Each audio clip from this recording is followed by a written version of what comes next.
In December 2017, a number of videos circulating on social media claimed Ashirwad Atta had plastic in it. Ashirwad is a popular brand of wheat flour or atta as it is known in Hindi. The videos compared dough made of Ashirwad Atta with normal dough. Both were immersed in water for a few minutes. The Ashirwad dough lost its elasticity while the normal dough didn't. Thereby, the conclusion was drawn that Ashirwad Atta must contain plastic in it. A number of media organizations debunked this video and the false claims it made.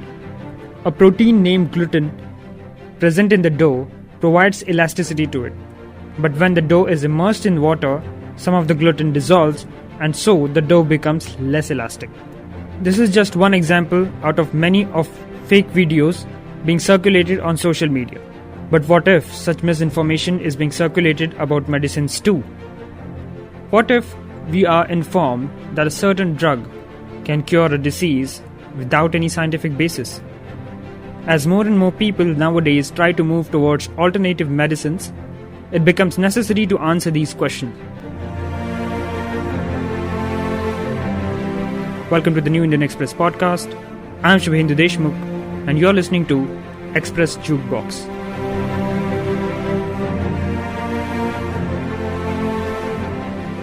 In the last episode, we discussed fake news and its effect on Indian politics. But in India, where internet consumption runs into millions of GBs per month, misinformation about homemade remedies has gone unchecked. This makes the environment suitable for the spread of infodemics. This term is used by Dr. Sumaiya Shaikh in the book India Misinformed. Dr. Sumaiya Shaikh is a Sweden-based neuroscientist and currently the editor of Alt News Science. Let us understand more about infodemics and how to tackle fake news when it comes to medicines and drugs. So it was by a cardiovascular specialist in the U.S., New York Times, earlier, his name is Dr. Varech, and he wrote about a vaccine and other medical science and health-related misinformation that got circulated in the general community that had a longer-lasting or more widespread impact when it came to public health. And this was following a range of different types of social media versus, I think, vaccine-related misinformation is one of the largest. But there are other types, especially when it comes to alternative health, that gets talked about how without very little or very limited research, these particular therapies are coined as effective. And the general public health kind of deteriorates, and when that spreads to enough number of people, what we come to see is that an epidemic form of mass decline in public health. And when that epidemic, particularly an infectious one, is because of misinformation, then we say it is a misinfodemic, which is an epidemic because of misinformation. But how do you have written on Ayush and it's the drugs they are being introduced against the malaria and dengue? This government introduced this Ayush ministry, and they have also introduced some of their drugs. I want to know your take, and you have written in the book, but I want to know your take on this whole ministry of Ayush and the efficacy of the drugs, especially against the malaria and dengue. Well, not every type of misinformation that comes out is by the Ministry of Ayush. I think one thing is, and not every drug that they release is going to be not tested in particular, but there are a lot of those that are not tested. So by saying that this whole ministry is doing everything wrong, that is actually wrong. There are particular sections of the ministry that have a problem with a specific type of scientific research, in particular homeopathy. But there are those drugs that have been researched for years and years, even before this ministry was coined. Before the 2014, when the government was formed, before Ayush was just a department and not a ministry. And for example, the malaria drug that you looked up, that was being researched since then. So this was way before the government was formed, and I don't think it's okay to just blame this government, because as you can see, new Congress manifesto, the related promotion still exists, so it's not going anywhere. I mean, the problem with lacking drugs or any new treatments lacking scientific research research is here to stay, and everything has to be looked on a case-by-case basis. So in this, in the particular case of dengue and papaya, like the medicine was made from the papaya, if I'm not wrong. So can you explain that in detail about especially in dengue? So with the dengue, the drug made of papaya, and I think it's called caripil. But what happened was that the research that was released around it had very dubious statistics, and we did our own analysis on the raw data that was in the paper, in the published article. And when we found that there was, we could see that the statistics that they had used had this kind of a confirmation bias, that they wanted to get this result that they showed, and they just, went with that story. But when we did research, there was very little evidence that this kind of drug was, in support of reducing the platelet count of dengue. But in no way that means that this particular drug actually reduced the infection in particular.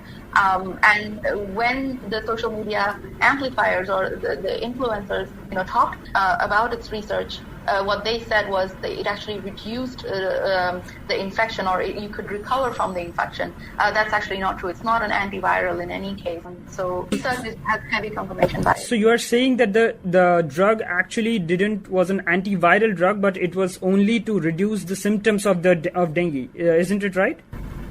That's true. How did it came to know that this is an anti-dengue drug and not reducing the symptoms of it?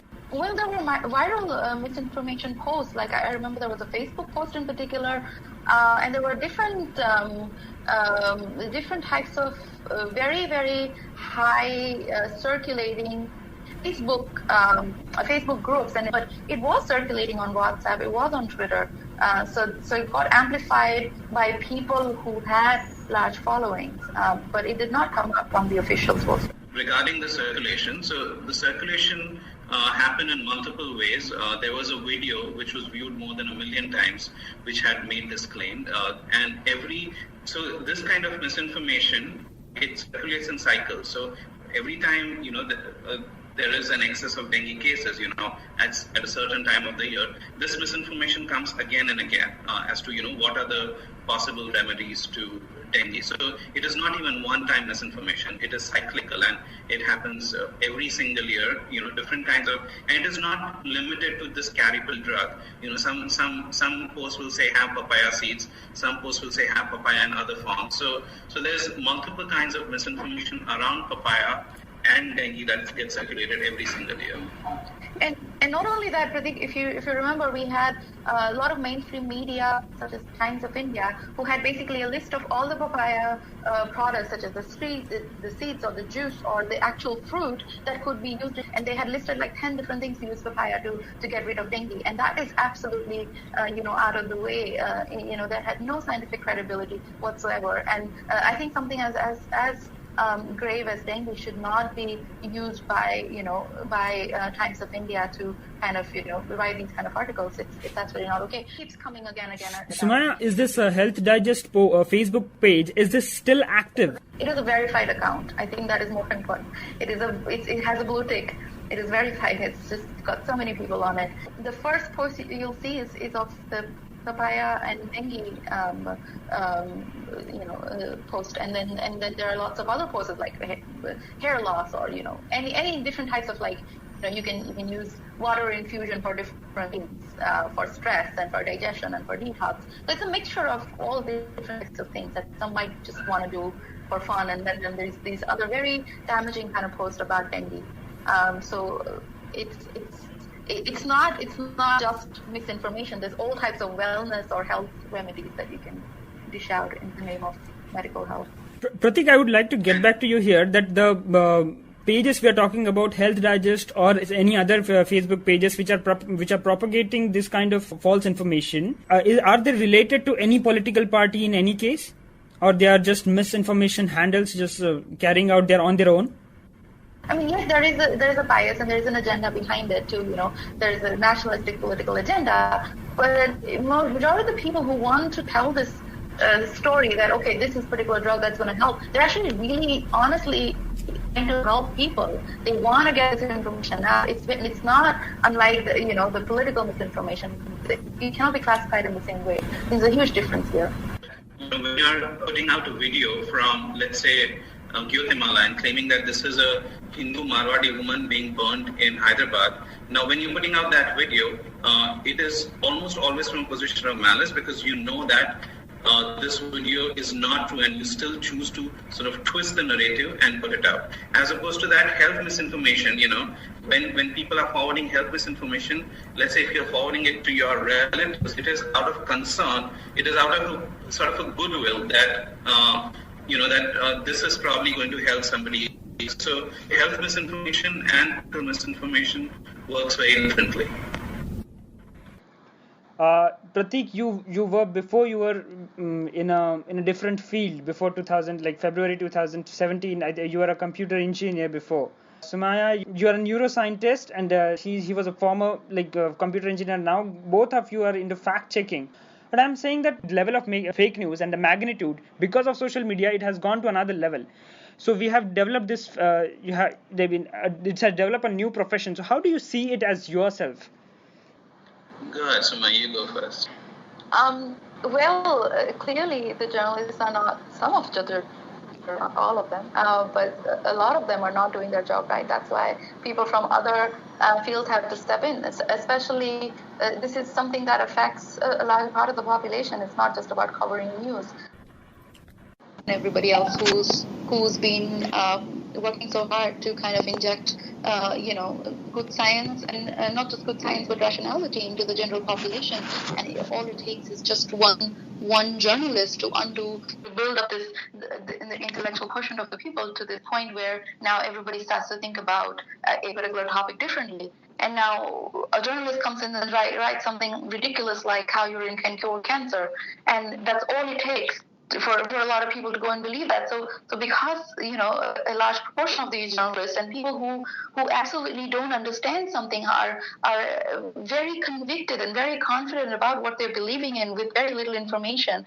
And we were talking about this earlier. It's called the Dunning-Kruger effect, where somebody who doesn't know much but strongly believes that whatever that they know is all the information that they know. It's complete information, and the people who suffer from this information kind of are at the forefront of the purveyors of misinformation. So we see these people, and and the stuff that they're talking about is affecting us. It's beyond journalism. It is changing our democracies. It's putting people's lives at risk.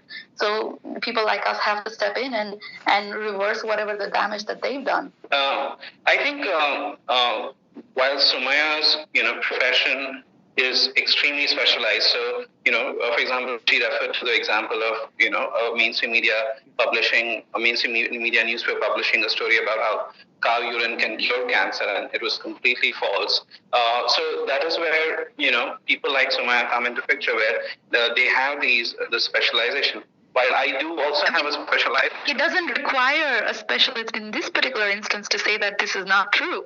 It doesn't even require someone like me. It's bad use of resources from our part to have someone like me debunk something as ridiculous as this. And that's probably the reason we don't end up, debunking every little thing that gets thrown around. No, true. But the problem is also, and which is where, where I think that we also have created our space, is that, so for example, the typical journalism courses, they do not teach either any aspect of medical science or any aspect of digital tools that we probably at Alt News use to figure out misinformation. So, it is not, as far as my training in computer science goes, I don't even use 1% of my training to do the work that we do at Alt News.